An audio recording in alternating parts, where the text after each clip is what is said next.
اعوذ باللہ من الشیطان الرجیم بسم اللہ الرحمن الرحیم یسألونک ماذا احل لہم، سوال کرتے ہیں آپ سے کیا چیز حلال کی گئی واسطے ان کے، قل کہہ دیجیے احل لکم الطیبات، حلال کی گئی واسطے تمہارے پاکیزہ چیزیں، وما علمتم من الجوارح، اور جو تم نے تعلیم دی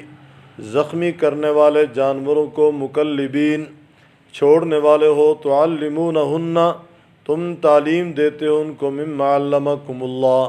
اس سے کہ تمہیں تعلیم دی اللہ تعالیٰ نے، سکھایا تمہیں اللہ تعالیٰ نے، فکلوا پس کھاؤ، مما امسکنا علیکم وہ جو روک لیں تمہارے لیے، واذکروا اسم اللہ اور لو اللہ تعالیٰ کا نام، علیہ اوپر اس کے، واتقوا اللہ اور ڈرو اللہ تعالیٰ سے، ان اللہ سریع الحساب بے شک اللہ تبارک تعالیٰ جلد حساب لینے والا ہے۔ الیوم احل لکم الطیبات، آج کے روز حلال کی گئی واسطے تمہارے پاکیزہ چیزیں، وطعام الذین اوتوا الکتاب اور کھانا ان لوگوں کا دی گئی جن کو کتاب، حل لکم حلال ہے واسطے تمہارے، وطعامکم اور کھانا تمہارا، حل لہم حلال ہے واسطے ان کے، والمحصنات من المؤمنات اور پاک دامن مومنہ عورتوں سے، والمحصنات من الذین اوتوا الکتاب اور پاک دامن ان لوگوں سے دی گئی جن کو کتاب، من قبلکم تم سے پہلے، اذا آتیتموہن اجورہن جب تم دو ان کو ان کے مہر، محسنین قید میں لانے والے ہو، غیر مصافحین نہ شہوت رانی کرنے والے، ولا متخذی اخدان اور نہ چھپی یاری لگانے والے، ومن یکفر بالایمان اور جس نے کفر کیا بدلے ایمان کے، فقد حبط عملہ پس تحقیق ضائع ہو گیا اس کا عمل، وہو فی الآخرۃ من الخاسرین اور وہ آخرت میں نقصان اٹھانے والوں میں سے ہے۔ گزشتہ سبق میں ذکر تھا کہ احرام کی حالت میں شکار منع ہے، البتہ جب احرام سے نکل جائیں تو پھر شکار کریں۔ آگے شکار کے کچھ آداب اور اس کی شرائط ہیں۔ یسألونک ماذا احل لہم، آپ سے سوال کرتے ہیں کیا چیز حلال کی گئی واسطے ان کے، کہہ دی احل لکم الطیبات حلال کی گئی تمہارے لیے پاکیزہ چیزیں، طیبات، وما علمتم من الجوارح مکلبین، آگے شکار کی کچھ شرائط ہیں، فرمایا جو تم نے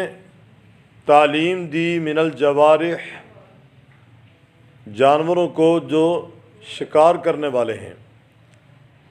مکلبینہ چھوڑنے والے ہو، تعلمونہن مما علمکم اللہ تم نے ان کو تعلیم دی جیسا کہ اللہ تعالیٰ نے تمہیں تعلیم دی، کھاؤ اس سے جو انہوں نے روکا تمہارے لیے، اور لو اللہ تعالیٰ کا نام، علیہ اوپر اس کے، اللہ تعالیٰ سے ڈرو بے شک اللہ تعالیٰ جلد حساب لینے والا ہے۔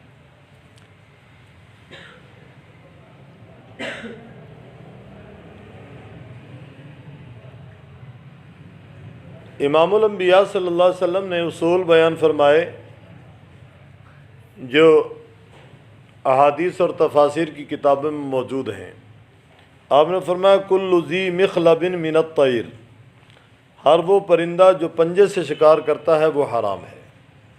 یہاں ایک بات سمجھے، ایک ہے پنجے سے کھانا، ایک ہے پنجے سے شکار کرنا۔ پنجے سے کھانا یہ حلال ہونے کے لیے معنی نہیں ہے، پنجے سے شکار کرنا معنی ہے۔ طوطا، لالی، شارک اور بسا اوقات مرغی بھی پنجے سے کھا لیتی ہے، حالانکہ یہ حلال ہیں، طوطا بھی حلال ہے، لالی بھی حلال ہے، شارک بھی حلال ہے، مرغی بھی حلال ہے۔ تو پنجے سے شکار کرنے والے کہتے ہیں چیل ہے، باد ہے، شکرا ہے، وغیرہ وغیرہ۔ اور درندوں میں جو کچلیوں یعنی دانتوں کے ساتھ شکار کرتے ہیں وہ حرام ہیں، شیر ہے، چیتا ہے، بھیڑیا ہے، ریچھ ہے، گیدڑ ہے۔ کہتے ہیں اللہ تعالیٰ نے چند بنیادی چیزیں بیان فرمائی ہیں اس آیت میں تو آپ صلی اللہ علیہ وسلم سے سوال کیا لوگوں نے، یسألونک ماذا احل لہم قل احل لکم الطیبات۔ اب یہاں کچھ شرطیں بیان کی گئی۔ سب سے پہلے جو جانور چھوڑنا ہے شکار کے لیے، اسے خود چھوڑا جائے، خود نہ جا کر شکار کرے۔ جاتے ہوئے جانور کو اگر بلائیں تو واپس بھی آ جائے، اور اسے تعلیم بھی دی ہو، سکھایا ہوا ہو، وہ معلم ہو۔ فرمایا پھر وہ تمہارے لیے روک کر رکھے، خود نہ کھانا شروع کر دے، اور اللہ تعالیٰ کا اس پہ نام بھی لیا گیا ہو۔ اور پانچویں شرط امام حنیفہ رحمۃ اللہ علیہ فرماتے ہیں وہ زخمی بھی کرے۔ جانور ہے، سدایا ہوا ہے، سکھایا ہوا ہے، خود چھوڑا ہے اور اللہ تعالیٰ کا نام لے کر چھوڑا ہے، اور تمہارے چھوڑنے سے وہ شکار کرنے جا رہا ہے، اگر تم اسے واپس بلاؤ تو واپس آ جائے اور خود کھانا نہ شروع کرے۔ اور خود کھانا شروع کر دیا سمجھو اس نے اپنے لیے کیا، تمہارے لیے نہیں کیا۔ اور وہ زخمی بھی کرے۔ تم نے بسم اللہ پڑھ کے چھوڑا، جانور قابو آ گیا شکاری جانور کے، اور اس نے اسے زخمی نہیں کیا، وہ حلال نہیں ہوگا۔ اس نے زخمی کیا، وہ مر گیا، وہ حلال ہے۔ زندہ تمہارے ہاتھ آ گیا، تم نے ذبح کر لیا، وہ حلال ہے۔ ایک اور وضاحت ہے، آپ نے سکھایا ہوا کتا چھوڑا، شکرا چھوڑا، اس کے ساتھ ایک اور شکار کرنے والا جانور شامل ہو گیا جو سکھایا ہوا نہیں ہے، اور وہ تمہارے ہاتھ آنے تک زندہ نہیں رہا، مر گیا، فرمایا وہ حلال نہیں۔ کیونکہ شرط کیا ہے؟ تعلمونہن مما علمکم اللہ۔ تو ان 4-5 شرائط کے ساتھ جو جانور شکار کا چھوڑا جائے، وہ جانور تمہارے پاس شکار لے کر آئے، تم نے اللہ تعالیٰ کا نام لے کر اسے چھوڑا تھا، اس نے زخمی بھی کیا ہے، تمہارا شکاری جانور یہ سکھایا ہوا ہے، اور تمہارے کہنے کا وہ پابند ہے، تم بلاتے ہو واپس بھی آ جاتا ہے، اور خود اس سے نہیں کھا رہا، فرمایا وہ تمہارے لیے حلال۔ اللہ سے ڈرو، بے شک اللہ تعالیٰ جلد حساب لینے والا ہے۔ الیوم احل لکم الطیبات، آج کے روز حلال کی گئی تمہارے لیے طیبات، ستھری چیزیں، وطعام الذین اوتوا الکتاب، اور کھانا ان لوگوں کا دی گئی جن کو کتاب حلال ہے تمہارے لیے۔ یہاں طعام سے مراد ہے ذبیحہ، یعنی ذبیحہ ان لوگوں کا جو اہل کتاب ہیں۔ نزول قرآن کے وقت اہل کتاب قیامت کو یقینی جانتے تھے، اللہ رب العزت کو مانتے تھے، اللہ کے پیغمبر کو مانتے تھے، آسمانی تعلیمات کے مطابق عمل پیرا تھے۔ تو اگر وہ ایماندار نہیں بنے تو آپ صلی اللہ علیہ وسلم پہ ایمان لا کر نہیں بنے، تو فرمایا وہ داہری قسم کے نہ ہوں۔ اگر داہری قسم کے ہیں، خدا تعالیٰ کے وجود تک کے منکر ہیں، تو ایسے لوگوں کا ذبیحہ حلال نہیں ہوگا۔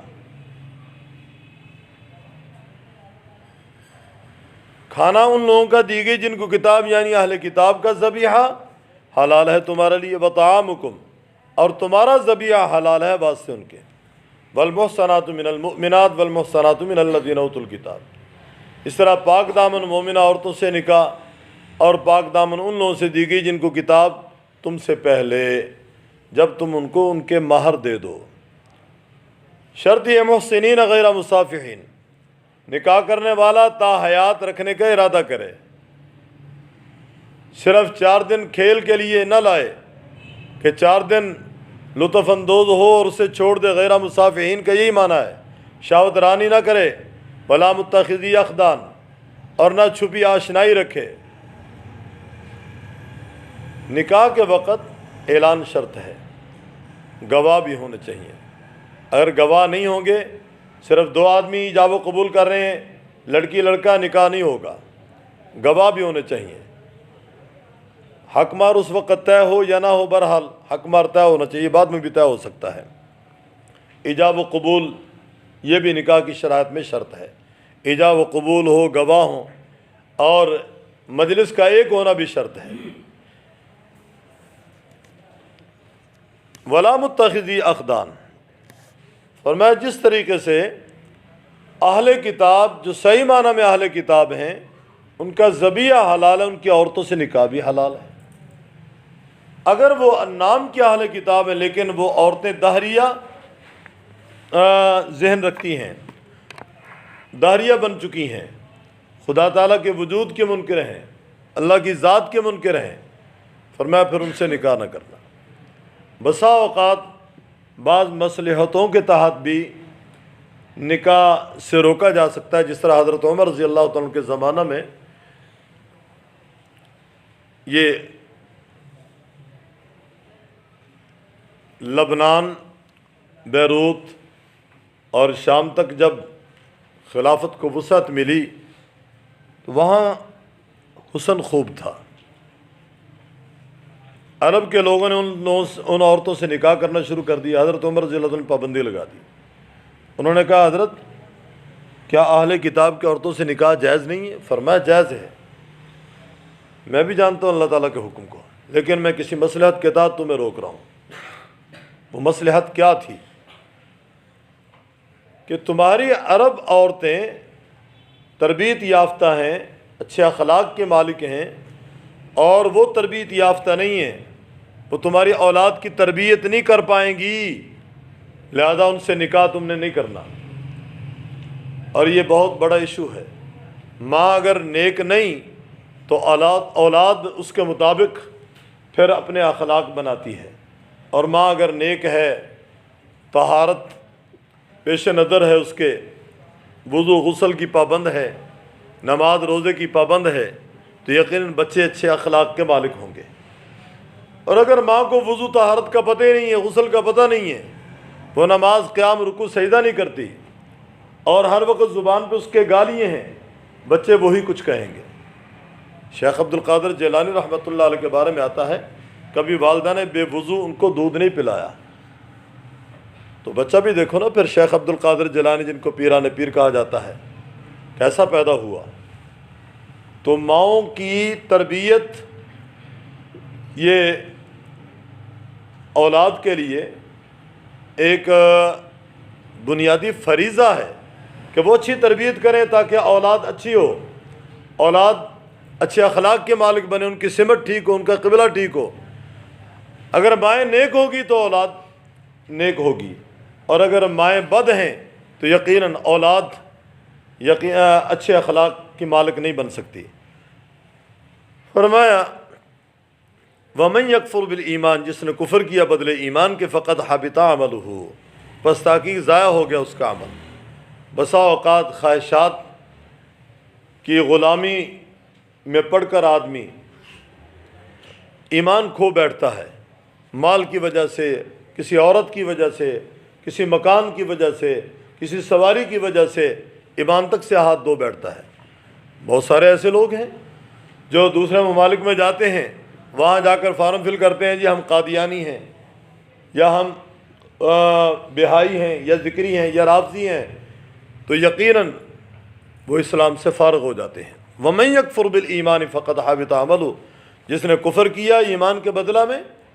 اس کے اعمال ضائع ہو گئے، اور وہ آخرت میں من الخاسرین، نقصان اٹھانے والوں میں سے ہے۔ یسألونک ماذا احل لهم، آپ سے پوچھتے ہیں کیا چیز حلال کی گئی، واسطے ان کے کہہ دیجئے احل لکم الطیبات، حلال کی گئی واسطے تمہارے پاکیزہ چیزیں، وما علمتم من الجوارح، اور جو تم نے تعلیم دی من الجوارح، زخمی کرنے والے جانوروں کو، مکلبین،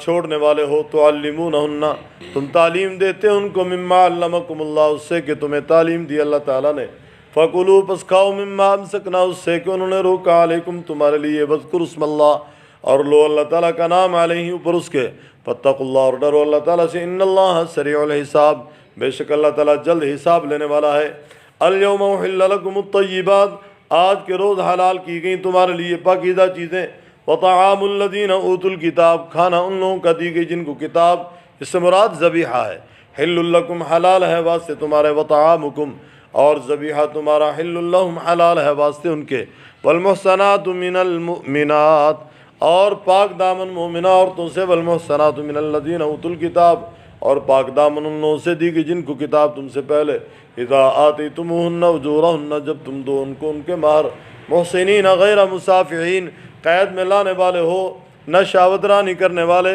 ولا متخذات اخدان نہ چھپی آشنائی رکھنے والے، ومن یکفر بالایمان جس نے کفر کیا بدلے ایمان کے، فقد حبط عملہ پس تحقیق ضائع ہو گیا اس کا عمل، وہو فی الآخرۃ من الخاسرین اور وہ آخرت میں نقصان اٹھانے والوں میں سے ہے۔